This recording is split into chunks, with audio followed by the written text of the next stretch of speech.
কোরআন তো আমাদের সবার জন্য চূড়ান্ত একটা গাইডলাইন, তাই না? কিন্তু আমরা কি কখনো ভেবে দেখেছি আজ যে বইটা আমরা হাতে নিয়ে পড়ি ঠিক এই ফর্মে, এই রূপে এটা আমাদের কাছে পৌঁছলো কিভাবে? চলুন আজ এই খুব জরুরি প্রশ্নটার উত্তর খোঁজার চেষ্টা করা যাক। মাঝে মধ্যেই, বিশেষ করে আজকাল, একটা কথা খুব শোনা যায় যে ভাই, আমরা শুধু কোরআন মানব, হাদিস না। তো এই যে দাবিটা, এটাই কিন্তু আজকে আমাদের আলোচনার একদম কেন্দ্রে থাকবে। এখন দেখুন, কথাটা শুনলে কিন্তু প্রথমবারে বেশ আকর্ষণীয়ই মনে হয়, তাই না? কিন্তু একটু গভীরে গেলেই এই দাবিটা আমাদেরকে আরও বড়, আরও জরুরি একটা প্রশ্নের সামনে এনে দাঁড় করায়। প্রশ্নটা হলো, আচ্ছা, যদি হাদিসকে আমরা পুরোপুরি বাদই দিয়ে দেই, তাহলে একটা বড় সমস্যা হয়। এই যে আজ আমরা কোরআন পড়ছি, এটা কে সংগ্রহ করলো? কে এইসব আয়াতগুলোকে একসাথে করলো? আর সবচেয়ে বড় কথা, কোন সূরার পরে কোন সূরা বসবে, কোন আয়াতের পরে কোনটা আসবে, এই যে পুরো বিন্যাসটা, এটা কে ঠিক করে দিল? ব্যাপারটা কিন্তু এমন না যে এটা মানুষের ইচ্ছার ওপর ছেড়ে দেওয়া হয়েছিল, একদমই না। বরং কোরআন নিজেই তার সংরক্ষণের ব্যাপারে একটা ঐশী নির্দেশের কথা বলছে। এই আয়াতে দেখুন, আল্লাহ সুবহানাহু ওয়া তাআলা নিজেই কিন্তু গ্যারান্টি দিচ্ছেন যে আমি এটা নাজিল করেছি আর আমি এর হেফাজত করব। তার মানে কি? এর মানে হলো এই বইটা সংরক্ষণ করার প্রক্রিয়াটা অন্য 10টা সাধারণ বইয়ের মতো ছিল না। এটা ছিল সরাসরি আল্লাহর নিজের তত্ত্বাবধানে, আর এটাই কিন্তু আমাদের পুরো আলোচনার ভিত্তি। কিন্তু কথা হলো, আল্লাহ তো প্রতিজ্ঞা করলেন, তো এই প্রতিজ্ঞাটা বাস্তবে রূপ পেল কিভাবে? মানে কারা ছিলেন সেই মাধ্যম যাদের দিয়ে আল্লাহ এই কাজটা করিয়েছেন? আর এই প্রক্রিয়াটা ছিল অবিশ্বাস্য রকমের নিখুঁত আর গোছানো। যখনই একটা আয়াত নাজিল হতো, রাসূলুল্লাহ সাল্লাল্লাহু আলাইহি ওয়াসাল্লাম এক মুহূর্ত দেরি না করে ওহী লেখকদের ডাকতেন আর সাথে সাথেই বলে দিতেন যে এই আয়াতটা ঠিক কোথায় বসবে। কোনো কিছুই কিন্তু এলোমেলোভাবে হয়নি, সব ছিল একদম নির্ধারিত। এর একটা সরাসরি প্রমাণও কিন্তু আছে। যেমন ধরুন, সুনান আবু দাউদের এই হাদিসটা। এখানে পরিষ্কার বলা আছে, রাসূল সাল্লাল্লাহু আলাইহি সাল্লাম ওহী লেখকদের ডেকে বলতেন, এই আয়াতটা অমুক সূরার মধ্যে অমুক বিষয়ের আলোচনার পরে রাখো। এর থেকে বড় প্রমাণ আর কি হতে পারে? তার মানে কোরআনের এই যে বিন্যাস, এটা কিন্তু সাহাবাদের নিজেদের বানানো না, এটা সরাসরি রাসূলের সাল্লাল্লাহু আলাইহি সাল্লামের নিজের নির্দেশনায় করা। আচ্ছা, এটা তো গেল রাসূলুল্লাহ সাল্লাল্লাহু আলাইহি সাল্লামের সময়ের কথা। এবার চলুন দেখি তার ইন্তেকালের পর সাহাবারা কিভাবে এই বিশাল দায়িত্বটা পালন করলেন। এই টাইমলাইনটা দেখলে পুরো ব্যাপারটা একদম পরিষ্কার হয়ে যাবে। দেখুন, প্রতি বছরই কিন্তু জিবরিল আলাইহিসসালাম এসে রাসূল সাল্লাল্লাহু আলাইহি সাল্লামের সাথে পুরো কোরআনটা রিভিশন দিতেন।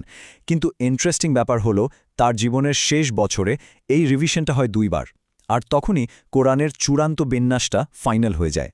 এরপর তার ইন্তেকালের পর খলিফা আবু বকর রাদিয়াল্লাহু তাআলা আনহু যায়েদ ইবনে সাবিত রাদিয়াল্লাহু তাআলা আনহুকে দায়িত্ব দেন পুরো কোরআনকে একটা বইয়ের আকারে জমা করার। আর কাজটা কতটা সতর্কতার সাথে করা হয়েছিল ভাবুন। প্রত্যেকটা আয়াত লেখার আগে কমপক্ষে 2 জন হাফেজ সাহাবীর কাছ থেকে সাক্ষী নেওয়া হতো। তো এতক্ষণের এই যে আলোচনা, এটা আমাদেরকে খুব ইন্টারেস্টিং একটা যুক্তির সামনে এনে দাঁড় করায়। চলুন এবার সেই যুক্তিটা একটু ভালো করে দেখা যাক। প্রথম পয়েন্টটা কি? একদম সহজ। আজ আমরা যে কোরআনটা পেয়েছি, সেটা পেয়েছি সাহাবাদের মাধ্যমেই। তাদের অবিশ্বাস্য রকমের সতর্ক আর নিষ্ঠার কারণে এটা সম্ভব হয়েছে। আর দ্বিতীয় পয়েন্ট হলো, রাসূলের কথা, কাজ, তার জীবনের সব ঘটনা, এক কথায় হাদিস, সেটাও কিন্তু আমাদের কাছে এনেছেন ঠিক ওই একই সাহাবীরা। মানুষগুলো কিন্তু আলাদা না, একই মানুষ। এখানেই কিন্তু আসল প্যাচটা। ব্যাপারটা কি দাঁড়ালো তাহলে? কোরআনের ব্যাপারে আমরা ওই সাহাবীদেরকে 100% বিশ্বাসযোগ্য মনে করছি, কিন্তু যেই হাদিসের কথা আসছে, তখন ওই একই মানুষগুলোকে আমরা অবিশ্বাস্য বলছি। এটা কিভাবে সম্ভব? তাহলে মূল প্রশ্নটা কিন্তু এটাই, একই দল মানুষের ব্যাপারে 2 রকম নীতি, এক জায়গায় বিশ্বাস, আরেক জায়গায় অবিশ্বাস। এটা কি যুক্তির বিচারে টেকে? এটা এমন একটা প্রশ্ন যেটা নিয়ে আমাদের সবারই একটু ভাবা উচিত। আসলে ইসলাম কিন্তু কোরআন আর সুন্নাহকে কখনোই আলাদা করে দেখে না, বরং এই দুটোকে দেখা হয় একে অপরের পরিপূরক হিসাবে। একটা ছাড়া আরেকটা অসম্পূর্ণ। এই বন্ধনের সবচেয়ে বড় প্রমাণ তো কোরআনের মধ্যেই আছে। এ আয়াতে আল্লাহ কি বলছেন? তিনি বলছেন, রাসূল তোমাদের যা দেন তা গ্রহণ করো, আর যা থেকে নিষেধ করেন তা থেকে দূরে থাকো। এর চেয়ে পরিষ্কার নির্দেশ আর কি হতে পারে? রাসূলের সাল্লাল্লাহু আলাইহি ওয়াসাল্লামের নির্দেশনাকে মানাটা আল্লাহরই নির্দেশ। আর হাদিস সংরক্ষণের যে কাজটা, এটা কোনো হেলাফেলার বিষয় ছিল না। ইমাম বুখারী, ইমাম মুসলিমের মতো বড় বড় স্কলাররা, মুহাদ্দিসরা, তাদের পুরো জীবনটাই এই একটা কাজের পেছনে ব্যয় করে দিয়েছেন। তারা এমন সব কঠোর নিয়মকানুন আর পদ্ধতি তৈরি করেছিলেন যাচাই বাছাইয়ের জন্য, যা শুনলে অবাক হতে হয়।